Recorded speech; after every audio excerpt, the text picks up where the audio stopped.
Shalom, bienvenidos a la tertulia de Radio Sefarad, la tertulia en la que analizamos algunas de las cosas que han sucedido en los últimos 7 días y más. Hoy hablaremos de las elecciones israelíes, no podemos hablar de otra cosa porque aunque ya parece que se va dibujando el nuevo gobierno, siguen muchas incógnitas en el camino. También hablaremos de esa decisión de España de retirar las tropas de Kosovo, no sé cómo se dice correctamente, de una manera, digamos, precipitada, además de algunos otros temas que, si tenemos tiempo, estarán aquí en esta tertulia de Radio Sefarad. Hoy tenemos con nosotros a dos amigos de la radio, dos clásicos, iba a decir.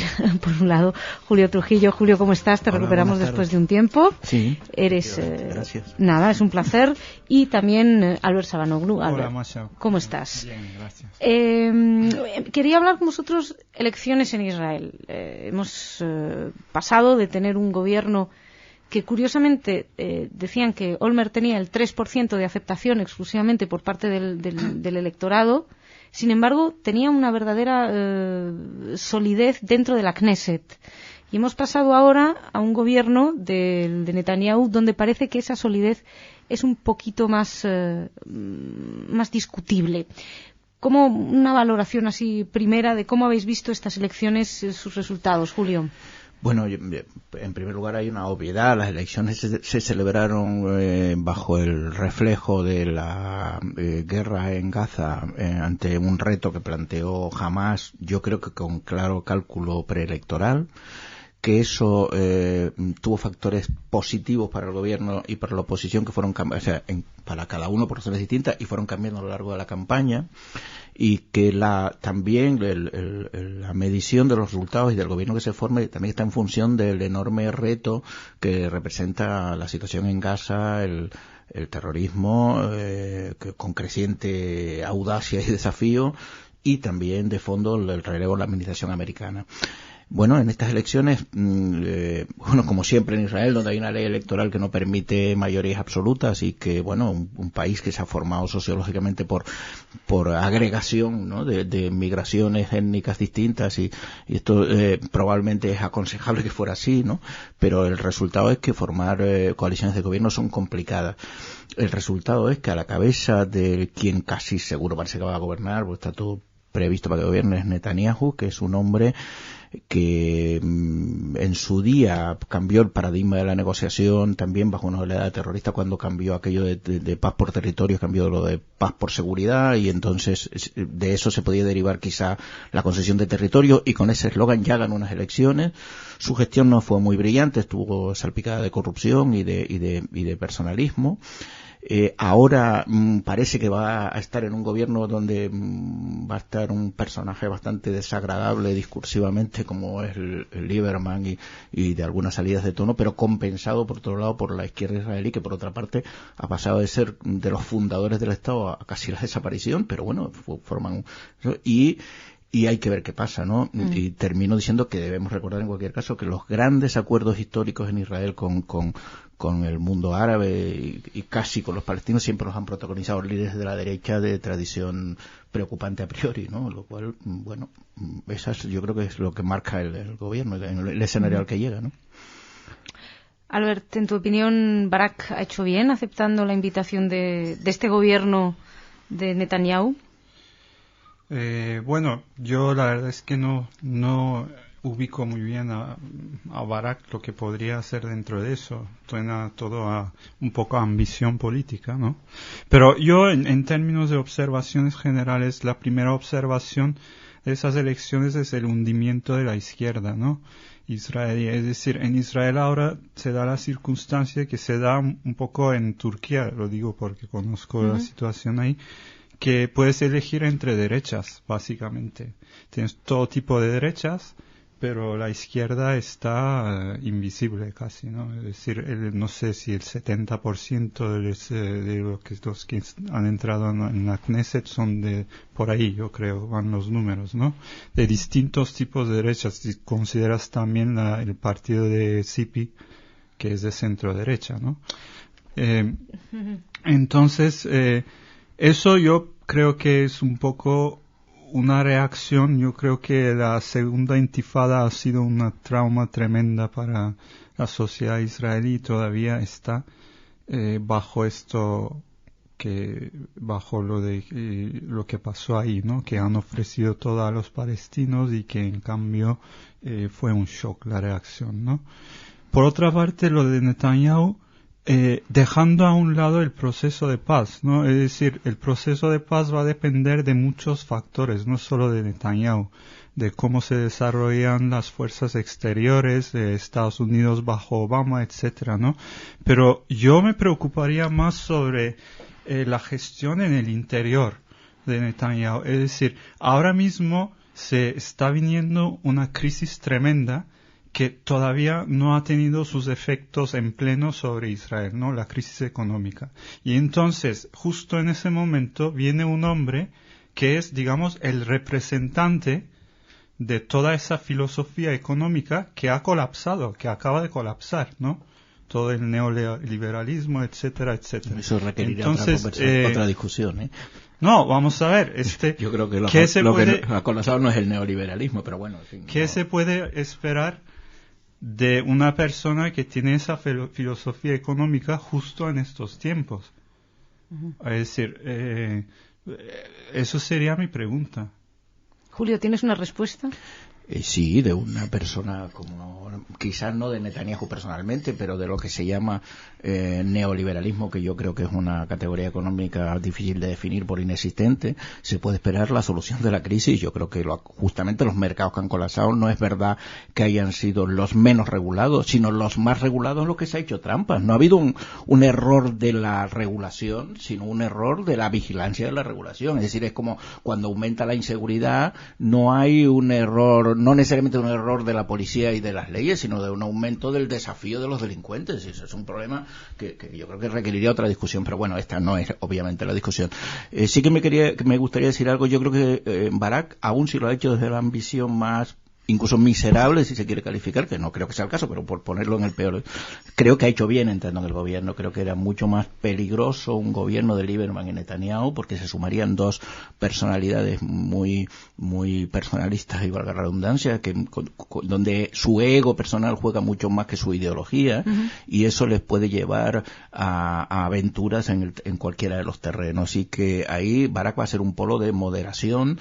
Yo creo que el propio Lieberman ha empezado una cosa es los discursos que ha tenido y otra cosa es lo que está planteando. Yo creo que nadie niega realmente la existencia hoy día de un Estado palestino. Lo que sí están dispuestos a ponerles cara a la organización de ese Estado y ponerle condiciones que yo creo que son imprescindibles para la supervivencia de Israel, y que en el mundo, en el escenario global internacional, el desafío de Irán, la situación de Siria, la situación en el Líbano, exige un gobierno lo más compensado posible. A mí realmente me hubiera gustado que se hubiera incorporado también Kadima y fuera un gobierno de unidad nacional, porque creo que en estos momentos probablemente es lo que más necesita Israel. Pero en todo caso, lo más cerca de eso es que se incorpore Barak, ¿no? Si se hubiera incorporado Kadima, probablemente no estaría Lieberman, porque no haría falta.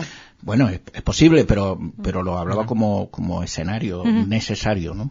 Pero ¿no ha precisamente Barak legitimizado este gobierno de Netanyahu y de Lieberman, que da miedo de alguna manera? Utilizo tus palabras, Julio.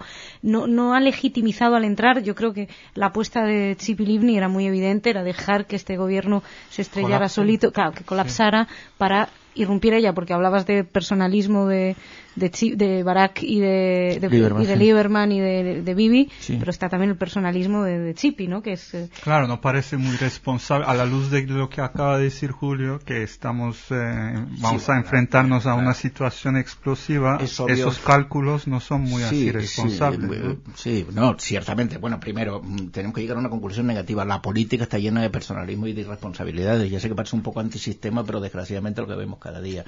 Lo que ocurre es que, por ejemplo, ahí siempre hay grados. Yo, por ejemplo, creo que a pesar de lo que se diga y a pesar de la imagen que tiene en Occidente, el Sharon era un hombre que subordinaba poco la política del Estado a su cuestión personal. Uh-huh. Tenía una política de Estado y tenía un concepto de Estado. Otra cosa que la compartamos o no, pero tenía una estrategia. Bibi creo que no la tuvo nunca, no sé si va a verse obligado ahora por la situación. Uh-huh.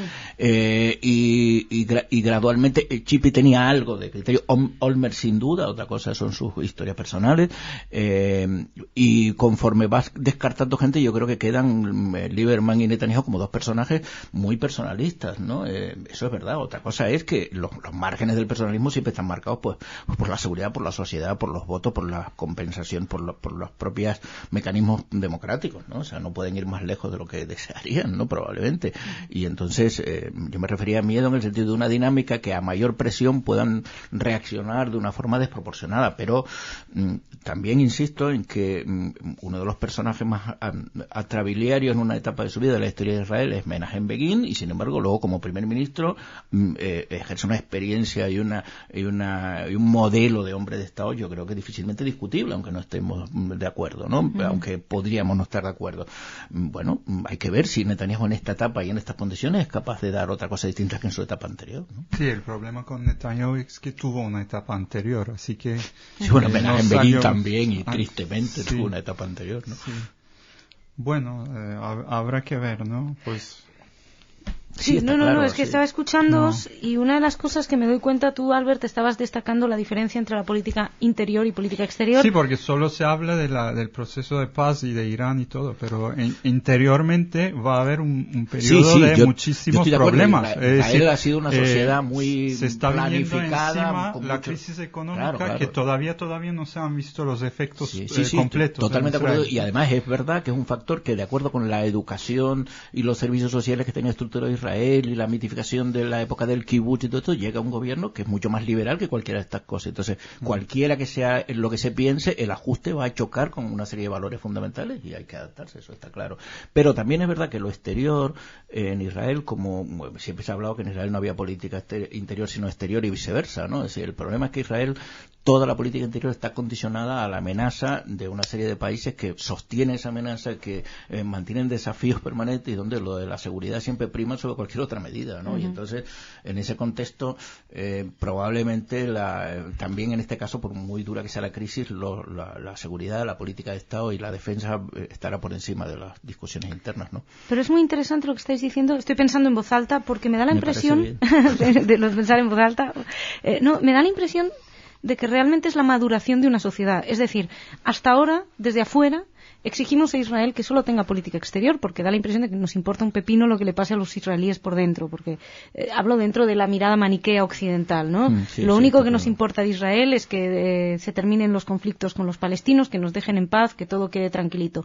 Pero no nos importa a qué precio, no nos importa lo que está sucediendo por dentro. Da la impresión con este debate, con esta idea que habéis sacado aquí en la mesa, que realmente la sociedad evoluciona. De repente dicen, bueno, tenemos un dentro también, nos vamos a empezar a ocupar de lo que pasa dentro. También esto está llamando a la puerta del resto de Occidente para decir, señores, en Israel también hay pobreza, también hay riqueza, también hay gente que va a trabajar todas las mañanas.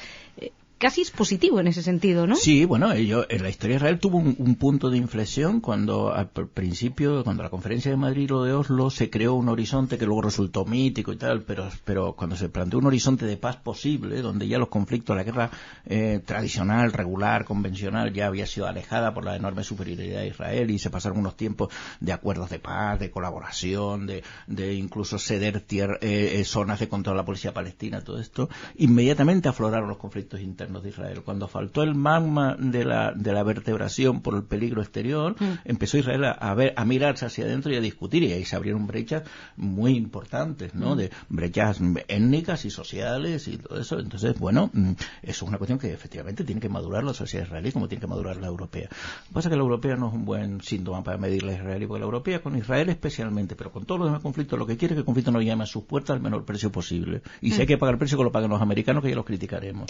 Entonces, eso es una observación, es verdad, pero lo que ha dicho Julio también, es decir, lo de Oslo no funcionó y sigue siendo Israel no una sociedad, digamos, normal. Es decir, cuando tú abres cualquier periódico israelí, hay un desequilibrio, muchísimas noticias sobre el conflicto, etcétera, etcétera, y muy poco, o será mi cosa subjetiva, también puede ser, ¿eh? Que eso yo creo que tienes básicamente como tú dices, razón, como observador europeo voy y directamente leo las cosas sobre el conflicto, ¿no? Pero sí que hay menos debate sobre, bueno, qué modelo de economía, por ejemplo, queremos sostener y todo eso. Y mi sospecha es que puede en el año que viene o dos ese tipo de debate cobrar más importancia, porque la crisis está aquí a la puerta. Así que, sí, está claro. Sí. Además hay un factor más que puede hacer que ese debate se avive, y es que en la coalición de gobierno está, por un lado, Israel Beiteinu, partido laico, ultralaico, que quieren imponer el matrimonio civil, etcétera, y los otros aliados indispensables, Shas, partido ultraortodoxo. Sí, pero ultraortodoxo que luego es más comprometido con el proceso de paz que Israel Beiteinu. Sí, pero muchísimo más, pero sin embargo es más estricto a nivel religioso. Pero a lo que me refiero... Por ejemplo, mira, esos son esos detalles de la sociedad israelí que en Europa no se entienden. Claro. Volviendo, por ejemplo, a la cuestión económica. Por ejemplo, hay una cosa que yo no sé, francamente. El Partido Laborista ahora mismo se ha dividido. Sí. Algunos apoyan que Barak entre en la coalición, otros no. Pero que están todos de acuerdo sobre el modelo económico, lo dudo también. No, debe haber divisiones ahí entre ellos. De hecho, debe haber divisiones sobre la política económica también. Sí, y a lo mejor bueno, eso el Partido Laborista es una división sobre la división, porque ya antes había roto para formar parte de ellos Kadima, ¿no? Con todo lo que el peso histórico que implicaba, y Kadima era un partido para la política exterior y para la política interior en términos de seguridad, pero decía poco económicamente, justamente porque el equilibrio interno era frágil. Sí. Y entonces yo creo que los laboristas también irán a una política donde definirse lo menos posible para no entrar. Pero la crisis va a exigir lo que quería decir aquí es que lo interesante aquí es que casi todos, como dicen, están en términos económicos, por lo menos desde nuestro punto de vista, están como vagos, pero el único que es muy bien definido en estos términos fue Netanyahu, ¿no? Él sí que tiene una idea muy definida económica. Claro, entonces puede que choque, ¿no? Sí. Es lo que quería decir. Yo creo que sí, estoy de acuerdo. Yo creo que es un gobierno que nace muy frágil. O bien se va a adaptar a las circunstancias. Eso queda por ver. Queda por ver. Yo iba a subrayar la fragilidad con respecto a qué modelo de Estado, si laico, religioso se quería. No, pero creo que también la idea económica también está. También es un ejemplo, ¿no?, de una duda, y que tal vez ahora por las circunstancias internacionales se hace más sangrante. Hay otra cosa que creo que también está golpeando a las conciencias israelíes, es la imagen que tienen en el mundo. Y también que tienen ante sí mismos, ¿no? Que al fin y al cabo el exterior es un poco el reflejo en el que se ven ellos. Hubo este episodio de los soldados que salieron. Efectivamente, sí. Quería hablar de ese tema, no solamente de los soldados. Iba a decir que somos un poco el espejo, pero parecemos un poco esos espejos del Callejón del Gato de Valle Inclán, ¿no? Del esperpento, que devolvemos una imagen desproporcionada del que se mira si es israelí en nosotros. Pero la cuestión es que estos salieron unos soldados denunciando que habían matado a civiles, que habían atacado a civiles. Ha habido unos informes de las comisiones de derechos humanos de la ONU, más allá de la valoración que se le den, que han sido muy críticas con Israel. Israel difundía este viernes sus datos, un comunicado. Era el Tzahal, el ejército israelí, hablaba de admitieron 295 víctimas civiles, 89 menores de 16 años, 49 mujeres. O sea, una diferencia bastante grande de los 700. Vamos a ver, yo creo que hay que poner los pies en la tierra en esta cuestión. En primer lugar, una obviedad más: las guerras no son juegos de casinos. Las guerras contra un enemigo que se escuda con sus propios civiles. Ahí el caso de uno de los primeros muertos era el jefe de lo que llaman la unidad de lanzamiento de cohetes, que hizo un discurso durísimo desde una casa abierta. De hecho, hubo filmaciones de ese discurso, y a continuación se va con sus 2 mujeres y sus 14 hijos en 2 coches y tal. Claro, llega un helicóptero que lo seguía, le dispara y hay víctimas civiles. Es decir, el responsable directamente de eso es una versión Hamas, que vive de la propaganda y de la muerte de civiles para lanzar las contra Israel.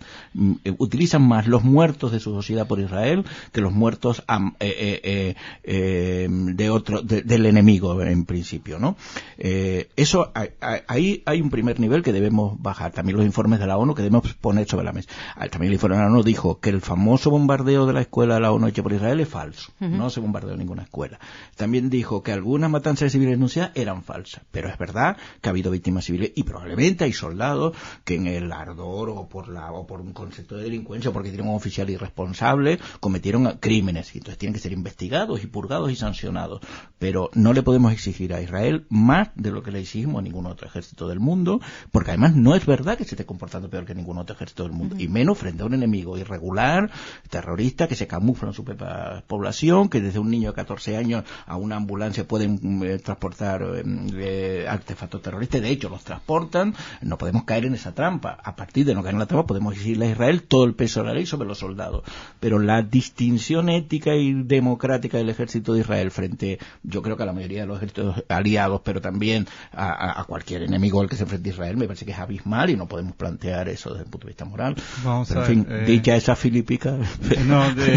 No, está bien. Es decir, dejando al lado la ONU y los informes oficiales de Israel, es evidente que lo que dicen los soldados no lo podemos dudar, ¿no? Es decir, de la veracidad de lo que dicen. Y ahí hay casos, como dices, de también lo que se podría considerar violencia gratuita, ¿no? Entre lo que cuentan, vandalismo gratuito y etcétera, etcétera, ¿no? Pero yo creo que hay dos aspectos en eso, ¿no? Primero, lo que se está comparando, por lo que yo veo de la prensa israelista, ¿verdad? No es el ejército israelí con los otros ejércitos del mundo que estén en guerra.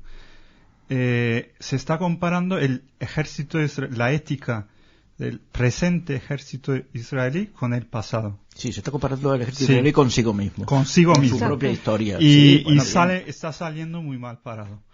Por otra parte, hay un aspecto positivo en eso, es que a pesar de todo hay autocrítica. Y eso incluso hay procesamiento, porque ha habido soldados y oficiales procesados. Y eso incluso salió en la prensa turca, que ojalá algún día el ejército turco llegara a los mismos de autocrítica, ¿no? Bueno, esto lo dijo Hassan Nasrallah, líder de Hezbollah, en el 2006, en el 2007, que fueron las dimisiones del que era entonces jefe del Estado Mayor y etcétera. Dijo Hassan Nasrallah que había mucho que aprender de la autocrítica del ejército israelí.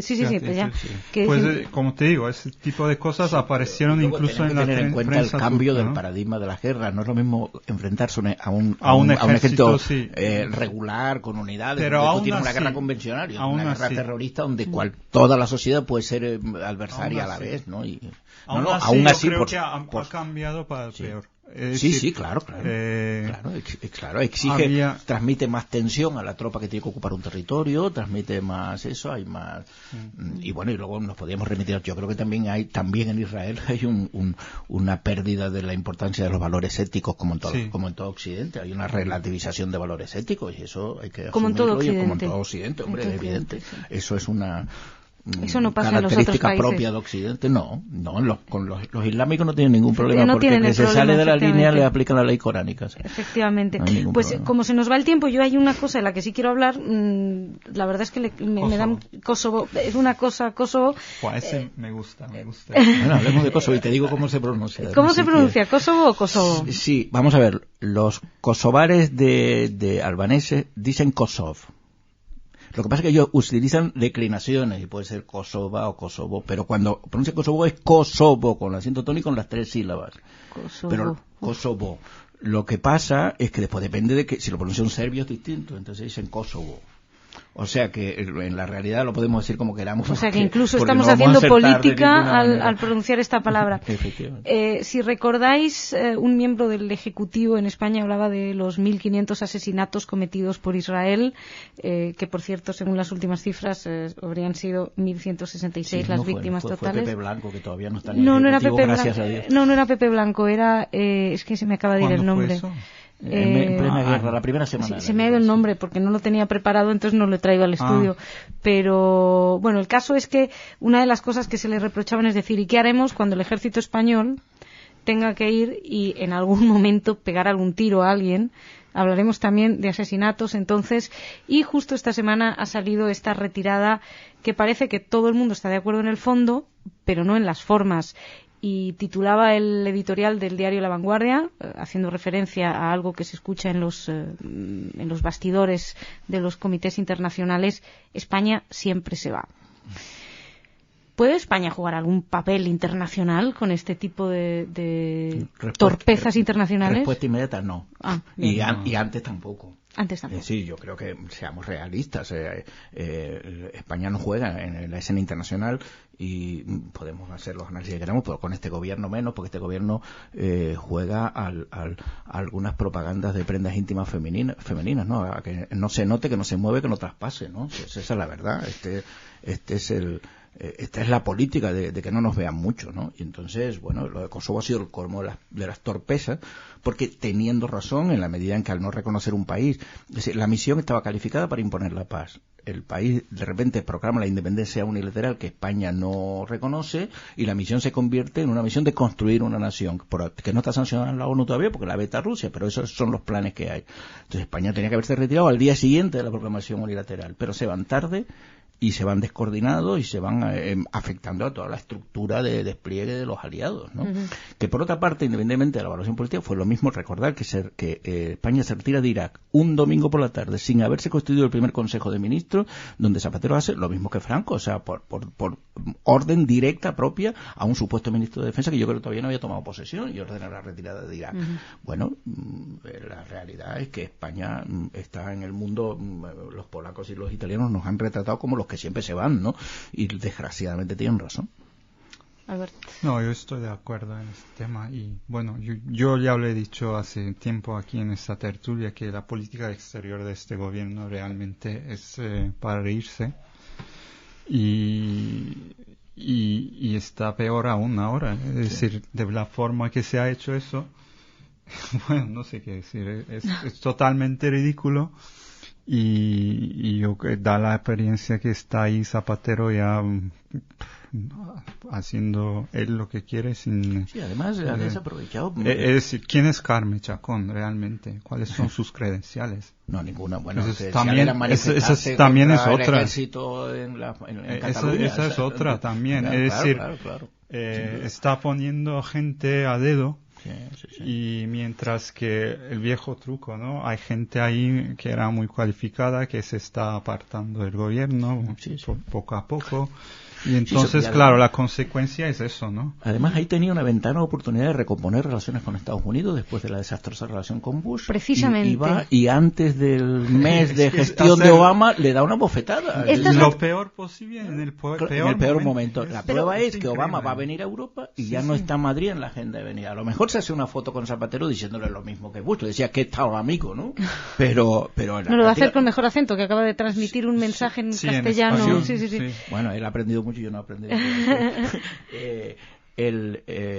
aparte de ese mismo gesto que tuvo con Bush, no parece que vaya a tener, porque Obama además se encuentra en un problema de responsabilidad también con los aliados. Una retirada no se improvisa. Pero precisamente, ¿puede ser esto puede haber un intercambio? Es decir, a cambio de lo que hemos hecho, vamos a enviar más tropas a Afganistán, que al fin y al cabo es el verdadero problema. Perdona, vamos a enviar más tropas a Afganistán aunque no hubiéramos hecho esto. Quiero decir, o tropas que entre, pero me refiero, o bien, otra manera de plantearlo, nuestras tropas van a entrar en acción, nunca van a entrar en acción. No, yo creo que no. Es decir, yo creo que el problema no está en el número. Yo creo que son problemas independientes, es decir, sí, aunque entrasen en acción o lo que quieras, pero la forma en que se ha hecho esto es totalmente amateur y es como... Sí, pero es verdad que hay ese debate planteado. Hoy mismo ha comparecido Obama explicando la estrategia en Afganistán, ha dicho que la situación es difícil y ha dicho que no quiere que haya aumento de tropas aliadas, sino para entrar en combate entre líneas, claro, porque hasta ahora quien sella la frontera con Pakistán y quien está en la zona Pashtun, que es donde los talibán han recompuesto su fuerza, son los norteamericanos, los norteamericanos en el más amplio sentido, los estadounidenses, los canadienses y los británicos. Y España, Alemania, Italia, que están allí, están limitándose a labores de mantenimiento en el norte, aunque de vez en cuando son atacadas.